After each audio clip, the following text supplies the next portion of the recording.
I'm going to finish Daemonologie by His Majesty King James the First of England. This is from the back of the book, and it says, News from Scotland. Declaring the damnable life and death of Dr. Fian, a notable sorcerer who was burned at Edinburgh in January last, 1591, which doctor was registered to the devil that sundry times preached at North Berwick Kirk to a number of notorious witches, with the true examinations of the said doctor and witches as they uttered them in the presence of the Scottish king, discovering how they pretended to bewitch and drown his majesty in the sea coming from Denmark, with such other wonderful matters as the like have not been heard of at any time. Published according to Scottish copy at London, printed for William Wright. To the reader. The manifold untruths which is spread abroad concerning the detestable actions and apprehension of those witches whereof this history following truly entreateth hath caused me to publish the same in print, and the rather for that sundry written copies are lately dispersed thereof, containing that the said witches were first discovered by means of a poor pedlar travelling to the town of Trinnet, and that by a wonderful manner he was in a moment conveyed at midnight from Scotland to Bordeaux in France, being places of no small distance between, into a merchant's cellar there, and after being sent from Bordeaux into Scotland by certain Scottish merchants to the king's majesty, that he discovered those witches and was the cause of their apprehension, and with a number of matters miraculous and incredible, all which in truth are most false, nevertheless, to satisfy a number of honest minds who are desirous to be informed of the verity and truth of their confessions, which for certain is more stranger than the common report runneth, and yet with more truth I have undertaken to publish this short treatise, which declareth the true discourse of all that hath happened, and as well what was pretended by those wicked and detestable witches against the king's majesty, as also by what means they wrought the same. All which examinations, gentle reader, I have here truly published, as they were taken and uttered in the presence of the king's majesty, praying thee to accept it for verity, that the same being so true as cannot be reproved. Discourse. A true discourse of the apprehension of sundry witches lately taken in Scotland. Some are executed, and some are yet imprisoned, with a particular recital of their examinations taken in the presence of the king's majesty. God, by his omnipotent power, hath at all times and daily doth take such care, and is so vigilant for the well and preservation of his own, that thereby he disappointeth the wicked practices and evil intents of all such as by any means whatsoever seek indirectly to conspire anything contrary to his holy will. Yea, and by the same power he hath lately overthrown and hindered the intentions and wicked dealings of a great number of ungodly creatures, no better than devils, who suffering themselves to be allured and enticed by the devil whom they served and to whom they are privately sworn, enter into the detestable art of witchcraft, which they studied and practiced so long time, that in the end they had seduced by their sorcery a number of other to be as bad as themselves, dwelling in the bonds of Lothian, which is a principal shire or part of Scotland, where the king's majesty useth to make his chiefest residence or abode, and to the end that their detestable wickedness which they privately had pretended against the king's majesty, the commonwealth of that country, with the nobility and subject of the same, should come to light, God of his unspeakable goodness did reveal and lay it open in very strange sort, thereby to make known unto the world that their actions were contrary to the law of God, and the natural affection which we ought generally to bear one to another. The manner of the revealing whereof was as followeth. Within the town of Trinant, in the kingdom of Scotland, there dwelleth one David Seaton, who, being deputy bailiff in the said town, had a maidservant called Gillis Duncan, who used secretly to be absent and to lie forth of her master's house every other night. This Gillis Duncan took in hand to help all such as were in trouble or grieved with any kind of sickness or infirmity, and in short space did perform many manners more miraculous, which things forasmuch as she began to do them upon a sodanne, having never done the like before, made her master and others to be in great admiration, and wondered thereat, by means whereof the said David Seaton had his maid in some great in some great supputation, that she did not those things by natural and lawful ways, but rather supposed it to be done by some extraordinary and unlawful means. Whereupon her master began to grow very inquisitive, and examined her which by and by what means she were able to perform matters of so great importance. Whereat she gave him no answer. Nevertheless, her master, to the intent that he might the better try and find out the truth of the same, did with the help of others torment her with the torture of the pillywinks upon her fingers, which is a grievous torture, and binding or wrenching her head with a cord or rope, which is a most cruel torment also. Yet would she not confess anything, whereupon they, suspecting that she had been marked by the devil, as commonly witches are, made diligent search about her, and found the enemy's mark to be in her fore crag, or fore part of her throat, which being found, she confessed that all her doings was done by the wicked allurements and enticements of the devil, and that she did them by witchcraft. After this, her confession, she was committed to prison, where she continued for a season, where immediately she accused these persons following to be notorious witches, and caused them forthwith to be apprehended one after another. Agnes Sampson, the eldest witch of them all, dwelling in Haddington; Agnes Thompson of Edinburgh; Dr. Fion, alias John Cunningham, master of the school at Saltpans in Lothian. Of those life and strange acts you shall hear more largely in the end of this discourse. These were of the said Gillius Duncan accused, as also George Mott's wife dwelling in Saltpans, Robert Gerson, skipper, Jeanette Bandalandes, with the porter's wife of Seton, the smith at the brig Hollis, with innumerable others in that party, and dwelling in those bounds aforesaid, of whom some are already executed, the rest remain in prison, to receive the doom of judgment at the King's Majesty's will and pleasure. The said Gillis Duncan also caused Ufam Millerine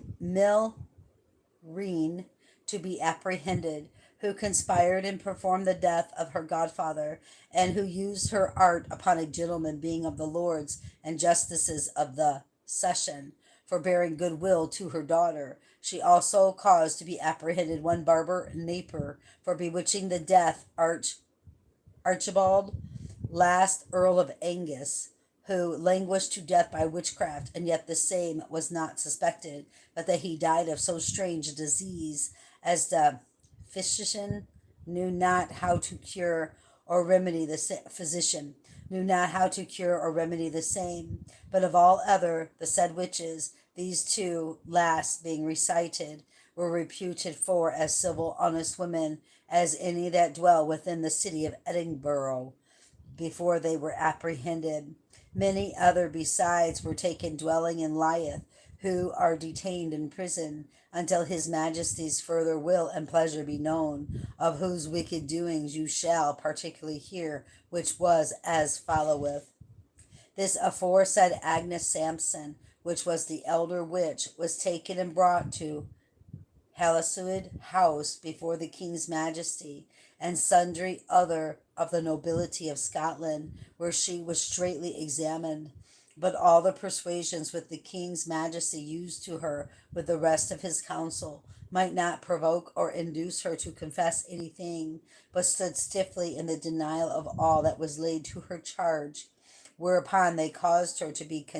conveyed away to prison, there to receive such torture as hath been lately provided for witches in that country. And forasmuch as by due examination of witchcraft and witches in Scotland it hath lately been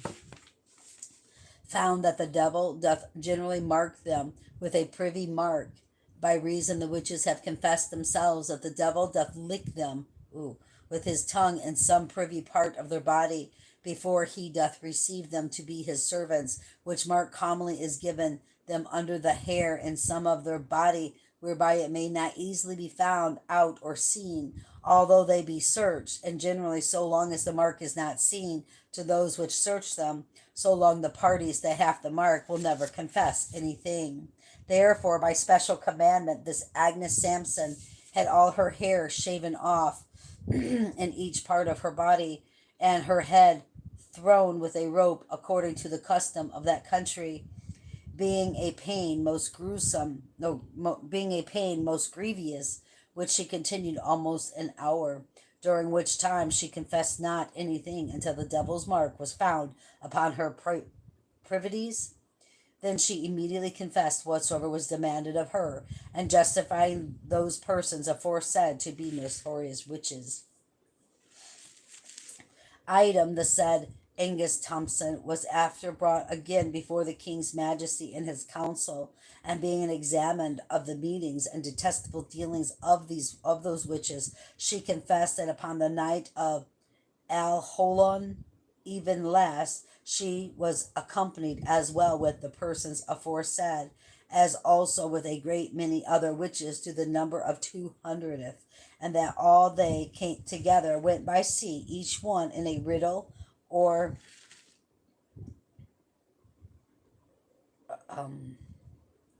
sieve, and went in the same very substantially with flagons of wine, making merry and drinking by the way in the same riddles, or I think it says sieves. It's Ciues, and the U usually is a V. Sieves? I don't know what that is. To the kirk of North Berwick in Lothian, and that after they had landed, took hands on the land and danced this real or short dance, singing all with one voice. Comer go ye before, comer go ye. If ye will not go before, comer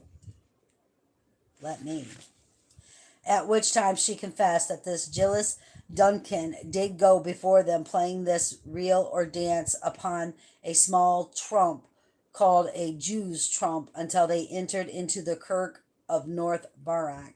These confessions made the king in a wonderful admiration, and sent for the said Gillis Duncan, who upon the like trump did play the said dance before the king's majesty, who in respect of the stranges of these matters, took great delight to be present at their examinations.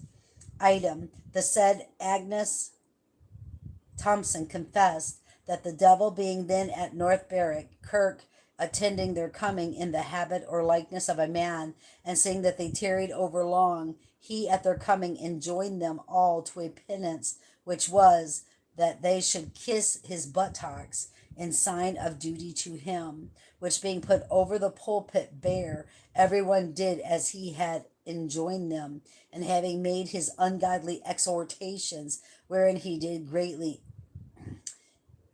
in way against the king of Scotland, he received their oaths for their good and true service towards him, and departed, which done they returned to sea, and so home again. At which time the witches demanded of the devil why he did bear such hatred to the king, who answered, by reason the king is the greatest enemy he hath in the world, all which their confessions and depositions are still exact upon record. Item, The said Agnes Sampson confessed before the king's majesty sundry things which were so miraculous and strange, as that his majesty said they were all extreme liars, whereat she answered she would not wish his majesty to suppose her words to be false, but rather to believe them, and that she would discover such matter unto him as his majesty should not any way doubt of. And thereupon, taking his majesty a little aside, she declared unto him the very words which passed between the king's majesty and his queen at Upslo in Norway, the first night of their marriage, with their answer each to each other, whereat the king's majesty wondered greatly, and swore by the living God that he believed that all the devils in hell could not have discovered the same, acknowledging her words to be most true, and therefore gave the more credit to the rest, which is before declared. Touching this Agnes Thompson, she is the only woman who by the devil's persuasion should have extended and put in execution the king's majesty's death in this matter. She confessed that she took a black toad and did hang the same up by the heels 3 days, and collected and gathered the venom as it dropped and fell from it in oyster shell, and kept the same venom close covered until she should obtain any part or piece of foul linen cloth that had appertained to the king's majesty, as shirt, handkerchief, napkin, or anything which she practiced to obtain by means of one John Kerrs, who, being attendant to his majesty's chamber, desired him for old acquaintance between them to help her to one or a piece of such a cloth as is aforesaid, which being the said John Kerrs denied to help her to, saying he could not help her to it. And the said Agnes Thompson, by her depositions since her apprehension, is that what it's called? Apprehension? Saith that if she had obtained any one piece of linen cloth which the king had worn and fouled, she had bewitched him to death, and put him to such extraordinary pains as if he had been lying upon sharp thorns and ends of needles. Moreover, she confessed that at the time when his majesty was in Denmark, she, being accompanied with the parties before specially named, took a cat and christened it, and afterward bound to each party of that cat the chiefest parts of a dead man and several joints of his body. And then in the night following, the said cat was conveyed into the midst of the sea by all these witches sailing in their riddles or sieves as aforesaid, and so left the said cat right before the town of Leith in Scotland. This done, there did arise such a tempest in the sea as a greater hath not been seen, which tempest was the cause of the perishing of a boat or vessel coming over from the town of Brunt Island to the town of Leith, wherein was sundry jewels and rich gifts, which should have been presented to the now Queen of Scotland at her Majesty's coming to Leith. Again, it is confessed that the said Christian cat was the cause that the King's Majesty's ship at his coming forth of Denmark had a contrary wind to the rest of his ships, then being in his company, which thing was most strange and true, as the King's Majesty acknowledgeth. For when the rest of the ship had a fair and good wind, then the wind contrary and altogether against his majesty. And further, the said witch declared that his majesty had never come safely from the sea if his faith had not prevailed above their intentions. Moreover, the said witches being demanded how the devil would use them when he was in their company, they confessed that when the devil did receive them for his servants, that they had vowed themselves unto him, then he would carnally use them, albeit to their little pleasure, in respect of his cold nature, and would do like at sundry other times. As touching the aforesaid Dr. Fian, alias John Cunningham, the examination of his acts since his apprehension declareth the great subtlety of the devil, and therefore maketh things to appear the more miraculous, for being apprehended by the accusation of said jealous Duncan aforesaid, who confessed he was her register, and that there was not one man suffered to come to the devil's readings but only he. The said doctor was taken and imprisoned and used with the accustomed pain provided for those offences and inflicted upon the rest, as is aforesaid. First, by throwing of his head with a rope, whereat he would confess nothing. Secondly, he was persuaded by fair means to confess his follies, but that would prevail as little. Lastly, he was put to the most severe and cruel pain in the world, called the boots, who, after he had received 3 strokes, being inquired if he would confess his damnable acts and wicked life, his tongue would not serve him to speak, in respect whereof the rest of the witches willed to search his tongue, under which was found 2 pins thrust up into the head, whereupon the witches did lay. Now in the charm stinted, and shewed that those charmed pins were the cause he could not confess anything. Then was he immediately released of the boots, brought before the king. His confession was taken, and his own hand willingly set thereunto, which contained as followeth. First, that at the general meetings of those witches he was always present, that he was clerk to all those that were in subjection to the devil's service, bearing the names of witches, that always he did take their oaths for their true service to the devil, and that he wrought for them such matters as the devil still pleased to command him. Item, he confessed that by his witchcraft he did bewitch a gentleman dwelling near to the salt pans, where the said doctor kept school, only for being enamored of a gentle woman whom he loved himself, by means of which his sorcery, witchcraft, and devilish practices he caused the said gentleman that once in I don't know what that's I don't know. It's XXIIIJ. I don't know what Roman numeral that is. I'm sorry. Hours he fell into a lunacy and madness, and so continued 1 whole hour together. And for the verity of the same, he caused the gentleman to no. Hold on 1 minute. I'm sorry. He caused the gentleman to be brought before the kings of Majesty, which was upon the XXIIIJ day of December last. And being in his Majesty's chamber, suddenly he gave a great screech and fell into a madness, sometime bending himself, and sometime carping so directly up that his head did touch the ceiling of the chamber, to the great admiration of his Majesty and others then present, so that all the gentlemen in the chamber were not able to hold him until they called in more help, who together bound him hand and foot, and suffering the said gentleman to lie still until his fury were past, he within an hour came again to himself, when being demanded of the king's Majesty what he saw or did all that while, answered that he had been in a sound sleep.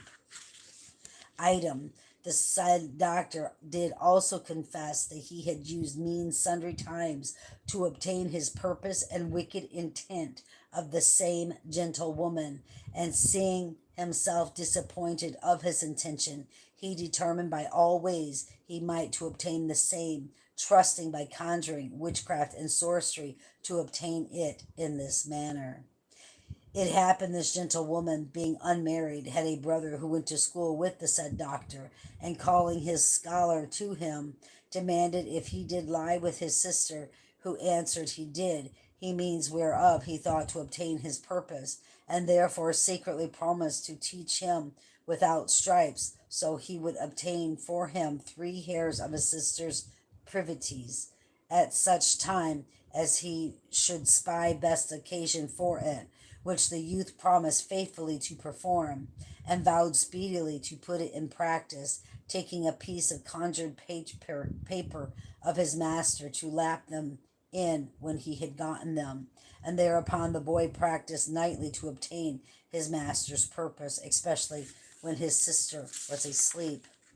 But God, who knoweth the secrets of all hearts, and revealeth all wicked and ungodly practices, would not suffer the intents of this devilish doctor to come to that purpose which he supposed it would, and therefore to declare that he was heavily offended with his wicked intent, did so work by the gentlewoman's own means, that in the end the same was discovered and brought to light. For she being one night asleep, and her brother in bed with her, suddenly cried out to her mother, declaring that her brother would not suffer her to sleep. Whereupon her mother, having a quick capacity, did vehemently suspect Dr. Phoenix' intention, by reason she was a witch of herself, and therefore presently arose and was very inquisitive of the boy to understand his intent, and the better to know the same, did beat him with sundry stripes, whereby he discovered the truth unto her.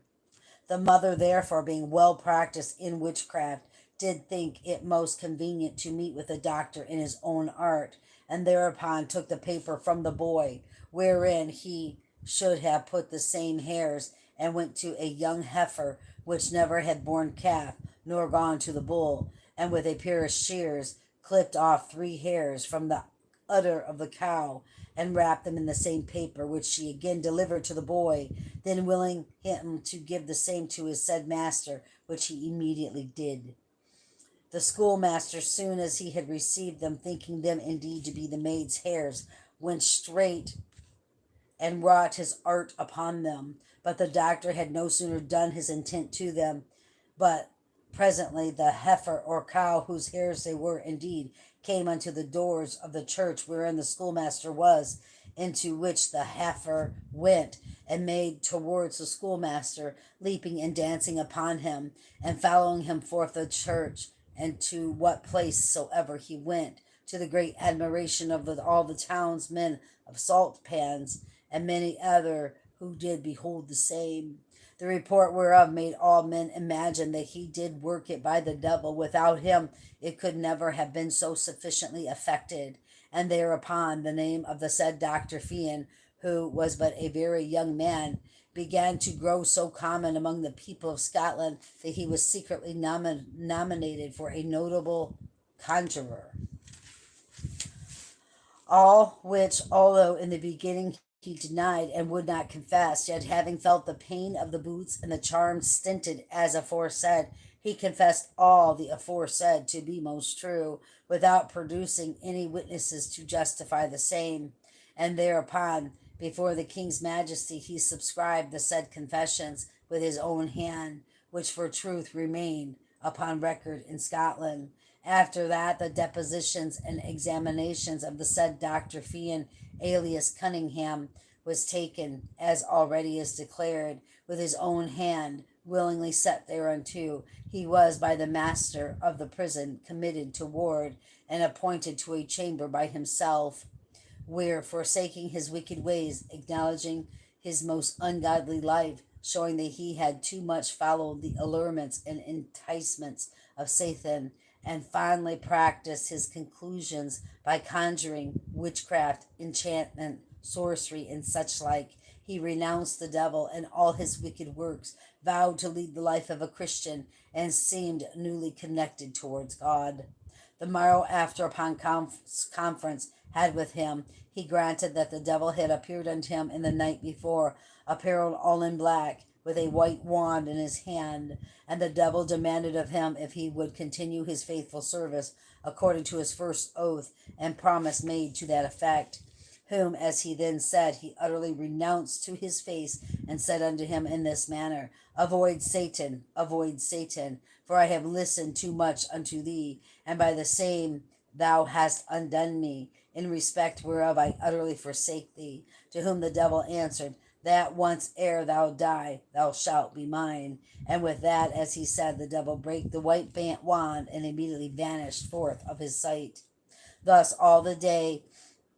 this Dr. Fian continued verily solitary, and seemed to have care of his own soul, and would call upon God, showing himself penitent for his wicked life. Nevertheless, the same night he found such means that he stole the key of the prison door and chamber in the which he was, which in the night he opened and fled away to the salt pans, where he was always resident, and first apprehended. Of whose so deigned departure, when the king's majesty had intelligence, he presently commanded diligent inquiry to be made for his apprehension, and for the better effecting thereof he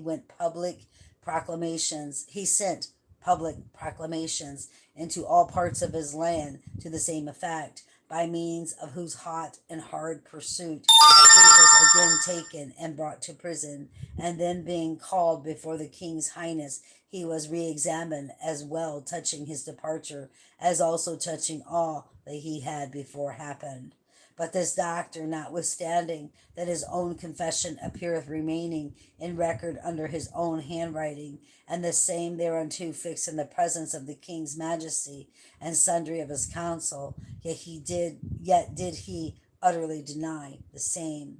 Whereupon the king's majesty, perceiving his stubborn wilfulness, concerned and imagined that in the time of his absence he had entered into new conference and league with the devil his master, and that he had been again newly marked, for the which he was narrowly searched, but it could not in any wise be found. Yet for more trial of him to make him confess, he was commanded to have a most strange torment, which was done in this manner following.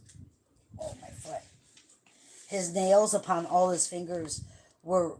risen and pulled off with an instrument called in Scottish a turcus, which in England we call a pair of pincers, and under every nail there was thrust in 2 needles over even up to the heads. Oh my God. At all which torments notwithstanding, the doctor never shrunk any whit, neither would he then confess it the sooner for all the tortures inflicted upon him. Then was he with all convenient speed, by commandment, conveyed again to the torment of the boots, wherein he continued a long time, and did abide so many blows in them, but his legs were crushed and beaten together as small as might be, and the bones and flesh so bruised that the blood and marrow spouted forth in great abundance, whereby they were made unserviceable for ever. And notwithstanding all these grievous pains and cruel torments, he would not confess anything. So deeply had the devil entered into his heart that he utterly denied all that which he had before avouched, and would say nothing thereunto but this, that he had done and said before was only done and said for fear of pains which he had endured. My gosh. Wow. Upon great consideration, therefore, taken by the king's majesty and his council, as well for the due execution of justice upon such detestable malefactors, as long for example's sake, to remain a terror to all others hereafter that shall attempt to deal in the like wicked and ungodly actions as witchcraft, sorcery, conjuration, and such like, the said Dr. Fian was soon after arraigned and condemned and adjudged by the law to die, and then to be burned according to the law of that land provided in that behalf. Whereupon he was put in a cart, and being first strangled, he was immediately put into a great fire, being ready provided for that purpose, and were buried in the Castle Hill of Edinburgh on a Saturday in the end of January last past, 1591. The rest of the witches which are not yet executed remain in prison till farther trial and knowledge of his majesty's pleasure. This strange discourse before recited may perhaps give some occasion of doubt to such as shall happen to read the same, and thereby conjecture that the king's majesty would not hazard himself in the presence of such notorious witches, lest thereby might have ensued great danger to his person and the general state of the land, which thing is truth might well have been feared. But to answer generally to such, let this suffice, that first it is well known that the king is the child and servant of God, and they but servants to the devil. He is the Lord's anointed, and they but vessels of God's wrath. He is a true Christian, and trusteth in God. They worse than infidels, for they only trust in the devil, who daily serve them, till he have brought them to utter destruction. But hereby it seemeth that his highness carded a magnanimous and undaunted mind, not feared with their enchantments, but resolute in this, that so long as God is with him, he feareth not who is against him. And truly the whole scope of this treatise doeth so plainly lay open the wonderful providence of the Almighty, that if he had not been defended by his omnipotency and power, his highness had never returned alive in his voyage from Denmark, so that there is no doubt but God would as well defend him on the land as on the sea, where they pretended their damnable practice. And that is the end of that, brothers and sisters. That is just, wow. I didn't know what to say. That was just crazy, crazy, crazy. And anyway, that was written by King James, who had the scriptures translated, and we know it as the Authorized Version 1611, King James Bible. And that was that book. I'm hoping to buy the book that he wrote for his son. We'll see. I'm not sure, but that will be interesting in itself. I'm sure it is. Okay, brothers and sisters, keep your eyes on Jesus. Your nose in the book, which is the Word of God. And embed the Word of God upon the tablets of your hearts, so you and I will not sin against God or be deceived. Bye-bye.